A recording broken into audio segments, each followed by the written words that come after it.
ઉનાળુ શાકની વાત કરીએ ને તો ગુવાર અને રીંગણા હોટ ફેવરિટ હોય છે. એ અઠવાડિયામાં 1 કે 2 વાર બનતા જ રહે છે.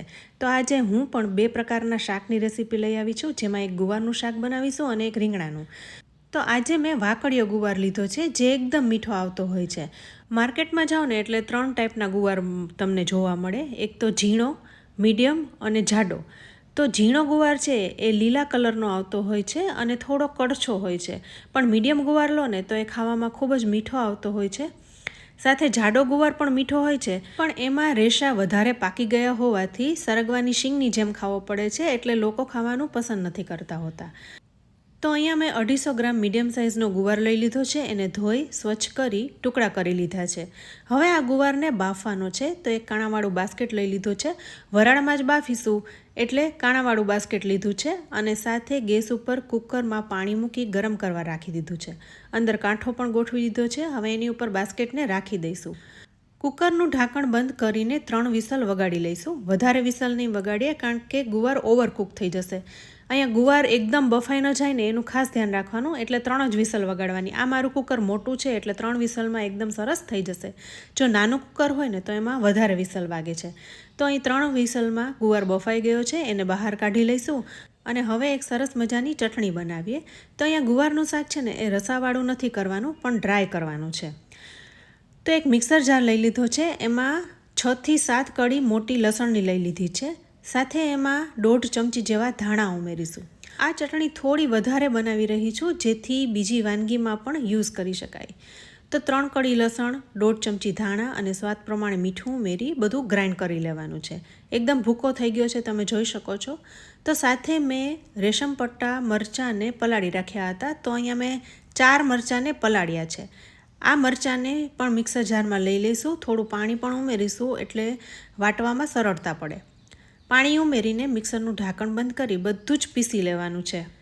પહેલાં ધાણા, લસણ અને મીઠું પીસી લેવાનું, પછી જ મરચાં ઉમેરવાના, જેથી સરળતાથી બધું પીસાઈ જાય. તો અહીંયા હવે ખોલીને જોઈશું તો ચટણી એકદમ સરસ પીસાઈ ગઈ છે. આમાંથી જેટલી જોઈએ એટલી ચટણી યુઝ કરીશું. હવે ગુવાર પણ બફાઈ ગયો છે, તો ગેસ ઉપર કડાઈ મૂકીને એમાં 3 ચમચી જેવું તેલ મૂકીશું. તેલ અહીંયા ગરમ થઈ રહ્યું છે અને સાથે મેં એક નાનો ટુકડો કોલસાનો ગેસ ઉપર ગરમ કરવા મૂકી દીધો છે. એ શેના માટે હું તમને વિડીયોમાં આગળ જણાવીશ.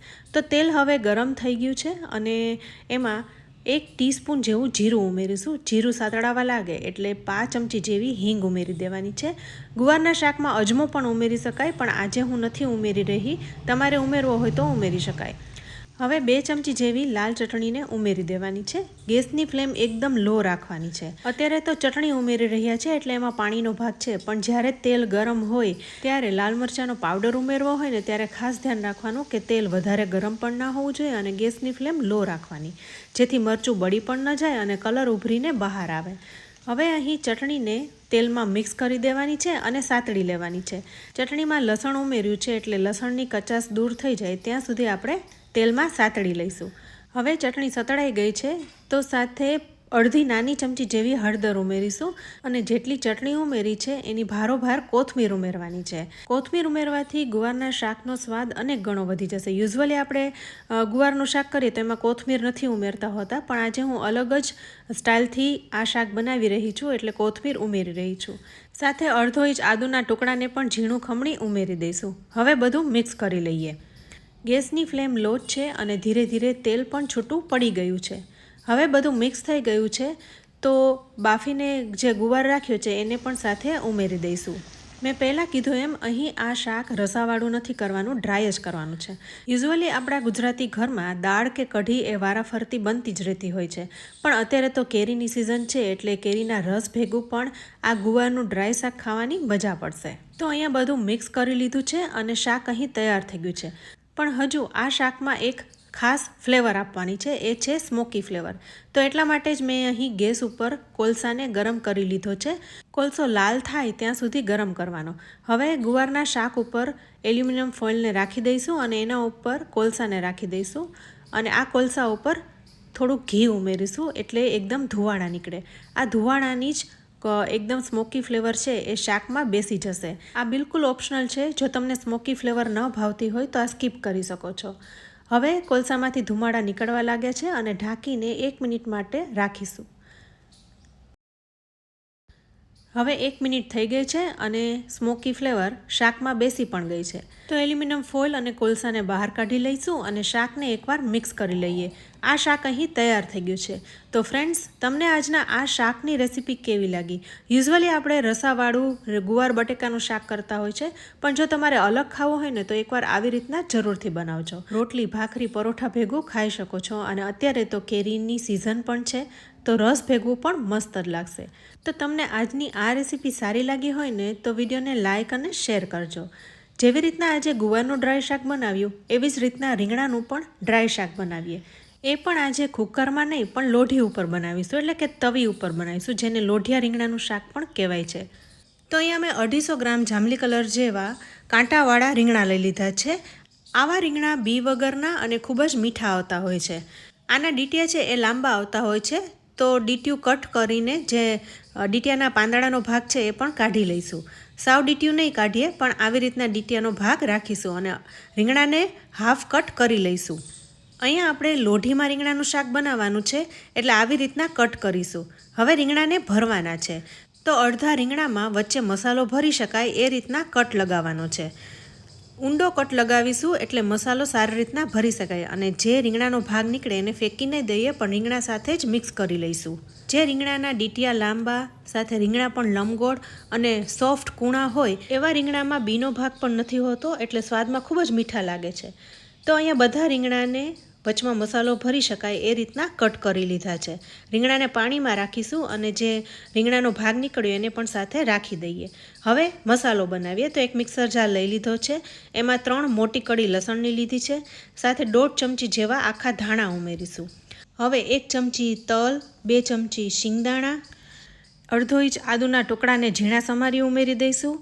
સાથે 1 લાલ મરચું ઉમેરીશું. લાલ મરચું ન હોય તો લીલું મરચું પણ ઉમેરી શકાય. આદુ મરચાં ખાસ ઉમેરવા, એનાથી વધારે ટેસ્ટી લાગે છે. સાથે 3 ચમચી જેવા પાપડી ગાંઠિયા અને સ્વાદ પ્રમાણે મીઠું ઉમેરીશું. અહીં ગાંઠિયામાં પણ મીઠું હોય છે, એટલે એ પ્રમાણે ઉમેરવાનું. હવે અડધી ચમચી જેવો ગોળ કે ખાંડ ઉમેરી શકો છો. એ બિલકુલ ઓપ્શનલ છે, જો તમારે મીઠું ન ખાવું હોય તો સ્કીપ કરવાનું. 5 ચમચી જેવી હિંગ ઉમેરી છે અને 5 ચમચી જેવી હળદર ઉમેરીશું. સાથે 1 ચમચી લાલ મરચું પાવડર ઉમેરીશું. જેટલી તમારે તીખાશ ખાવી હોય એ પ્રમાણે ઉમેરવાનું છે. 2 ચમચી તેલ ઉમેરીશું, એટલે મસાલામાં બાઇન્ડિંગ સરસ આવી જાય અને પીસાઈ જાય. હવે ઢાંકણ બંધ કરીને બધું જ પીસી લેવાનું છે. તો મસાલો પીસાઈ ગયો છે, તો એક ડીશમાં કાઢી લઈએ. મસાલામાં તેલ ઉમેર્યું હતું એટલે બાઇન્ડિંગ સરસ આવી ગયું છે, એકદમ સારી રીતના મિક્સ થઈ ગયો છે. હવે અહીં મસાલામાં કશું જ નથી ઉમેરવાનું, પણ ખાલી માત્ર આપણે કોથમીર ઉમેરીશું. એનાથી શાક વધારે ટેસ્ટી બનશે.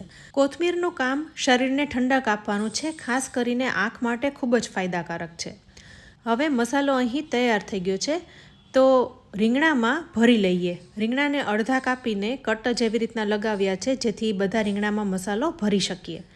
મસાલામાં તેલનું પ્રમાણ છે, એટલે રીંગણામાં મસાલો દાબીને ભરી શકાશે, જે ઇઝીલી બહાર નહીં નીકળે. તો બધા રીંગણા તૈયાર કરી લીધા છે. સાથે લોખંડની લોઢીને ગેસ ઉપર ગરમ કરવા મૂકી દીધી છે. હવે 3 ચમચી જેવું તેલ મૂકીશું.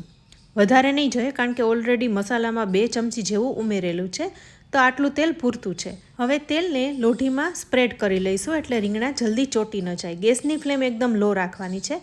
તેલ અહીં એકદમ ગરમ નથી થયું અને હિંગ પણ ઉમેરી દીધી છે, એટલે હિંગ ધીરે ધીરે સતળાઈ જશે. ત્યાં સુધીમાં આપણે રીંગણા પણ તેલમાં ગોઠવી દઈએ. ઉપર મસાલો રહે એ રીતના રીંગણાને ગોઠવવાના છે. ગોળ ફરતે ગોઠવી દઈશું, જેથી ઉપર કોઈ પણ ઢાંકણ ઢાંકે તો બધા રીંગણા ઢાંકણમાં આવી જાય. આવી રીતના ઉપર મસાલો રહે એ રીતના ગોઠવી દીધા છે. સાથે જે રીંગણાનો કટ લગાવ્યો એના જે પીસીસ નીકળ્યા છે એને પણ ઉપર રાખી દઈશું, એટલે એ પણ ચડતા થાય. હવે ઉપર થોડું પાણી છાંટીશું, જેથી પાણીમાં થોડા થોડા ચડતા થાય અને તવીમાં ચોટી પણ ન જાય. તો આવી રીતના પાણી છાંટીને ઉપર ઢાંકણ ઢાંકી દઈશું અને 2 મિનિટ માટે કૂક કરીશું. ગેસની ફ્લેમ લો જ છે. હવે 2 મિનિટ પછી થોડું એવું પાણી ઉમેરતા રહીશું, જેથી ધીરે ધીરે રીંગણા કૂક પણ થતા જાય અને ચોટે પણ નહીં. હવે 2 થી 3 મિનિટ થઈ ગઈ છે, તો ખોલીને જોઈ લઈએ. તો જુઓ, અહીં મસાલો એકદમ કૂક થઈ ગયો હોય એવો જ લાગે છે. તો રીંગણાની સાઈડ ચેન્જ કરી લઈએ. નીચેથી સારા એવા સોફ્ટ થઈ ગયા છે. હવે મસાલો ભર્યો છે એ સાઈડથી પણ કૂક થઈ જાય એટલે સાઈડ ચેન્જ કરી લઈએ. ગેસની ફ્લેમ લો જ રાખવાની છે. અહીં પાણી તમારે થોડું થોડું છાંટતા રહેવાનું છે. હવે બધા રીંગણાને ધીરે ધીરે ફેરવી લીધા છે, તો ફરી ઢાંકણ ઢાંકીને થોડું પાણી રેડીશું એટલે મસાલો બળી ન જાય.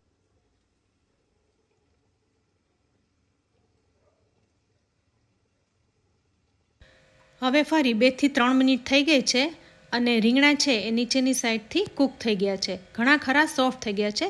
તો હળવે હાથે બધા રીંગણાની સાઈડ ચેન્જ કરી લઈએ. અહીંયા ગેસની ફ્લેમ તમારે હાઈ કરવાની જ નથી, એકદમ લો ફ્લેમ ઉપર આ શાક બનાવવાનું છે. જો હાઈ કરી નાખશો ને તો મસાલો નીચે ચોંટી જશે, જેથી રીંગણાની સાઈડ ચેન્જ કરવામાં પણ તકલીફ થશે. હવે અહીં તમે જોઈ શકો છો ઘણા ખરા રીંગણા ચડી ગયા છે, પણ ડીટિયા પાસે હજુ થોડા કડક લાગી રહ્યા છે. તો ઢાંકણ ઢાંકી થોડું ફરી પાણી ઉમેરીશું. આવી રીતના લો ફ્લેમ ઉપર કૂક કરતા જવાનું છે અને જરૂર મુજબ પાણી ઉમેરતા જવાનું છે. રીંગણા છે એની મેળે જ ચડી જશે, રીંગણાને ચડતા વાર નથી લાગતી. હવે ફરી 5 મિનિટ જેવું થઈ ગયું છે અને મસાલો ઉમેરવાનો બાકી છે, તો હવે એને પણ રીંગણાની વચમાં ગોઠવી દઈશું. અહીંયા જો શાકમાં તમને એવું લાગે કે તેલ ઓછું છે તો ફરી ઉમેરી શકાય. તો અહીં તેલ પ્રોપર માત્રામાં છે, તો વચ્ચે જ મસાલાને રાખી દઈશું. ગેસની ફ્લેમ લો જ રાખવાની છે, એટલે મસાલો બિલકુલ નહીં બળે. અને સાથે પાણી પણ ઉમેરીશું. મસાલામાં થોડું પાણી ઉમેરવાથી મસાલો બળશે પણ નહીં અને ચડી જશે. હવે ફરી શાકને ઢાંકી દઈ કૂક થવા દઈશું. રીંગણા હવે તો સોફ્ટ થઈ ગયા છે, પણ થોડા ડીટિયા પાસે કાચા હતા, તો હવે એ પણ ચડી જશે. તો 3 થી 4 મિનિટ જેવું થઈ ગયું છે અને તમે જોઈ શકો છો રીંગણા એકદમ સરસ રીતના કૂક થઈ ગયા છે. પણ ફરી રીંગણાની એકવાર સાઈડ ચેન્જ કરી લઈએ એટલે મસાલાની સુગંધ રીંગણામાં બેસી જાય. હવે એકદમ હળવે હાથે કરીશું, જેથી રીંગણા ભાંગી ન જાય. સાથે છેલ્લી વાર થોડું પાણી છાંટી દઈએ અને ઢાંકણ ઢાંકી દઈએ. બસ અહીં ઓલમોસ્ટ શાક તૈયાર જ થઈ ગયું છે, તો 2 મિનિટ જ કૂક કરવાનું છે. હવે ઢાંકણ ખોલી લઈએ. તો જુઓ હવે શાક એકદમ તૈયાર થઈ ગયું છે. બસ ફરી રીંગણાની સાઈડ ચેન્જ કરી લઈએ. અહીંયા રીંગણા આખા પણ રહેવા જોઈએ અને કૂક પણ થઈ જવા જોઈએ, જરાય કાચા ન લાગવા જોઈએ. તો બસ અહીં રીંગણાની સાઈડ ચેન્જ કરતાં કરતાં જે પાણી દેખાઈ રહ્યું છે એ પણ હવે શોષાઈ ગયું છે અને મસાલો પણ સારી રીતના ભળી ગયો છે. તો બસ હવે આ શાક અહીં તૈયાર થઈ ગયું છે. તો છેલ્લે શાકને કોથમીરથી ગાર્નિશ કરી લઈએ અને ગેસને પણ બંધ કરી દઈએ. આ શાક ગરમ ગરમ ખાવાની એકદમ મજા આવે છે. તો હવે ગેસને બંધ કરી દઈશું અને સર્વ કરીશું. તો ફ્રેન્ડ્સ, તમને આજના આ બંને શાકની રેસીપી કેવી લાગી? જો તમને આજનો વિડીયો સારો લાગ્યો હોય ને તો લાઇક અને શેર જરૂરથી કરજો. અમારી ચેનલ કિચન સિરીઝને સબસ્ક્રાઈબ કરી લેજો અને અમારા ફેસબુક પેજને લાઇક કરી ફોલો કરી લેજો. તો ફરી મળીશું આવી એક ઉપયોગી રેસીપી સાથે. ત્યાં સુધી આવજો.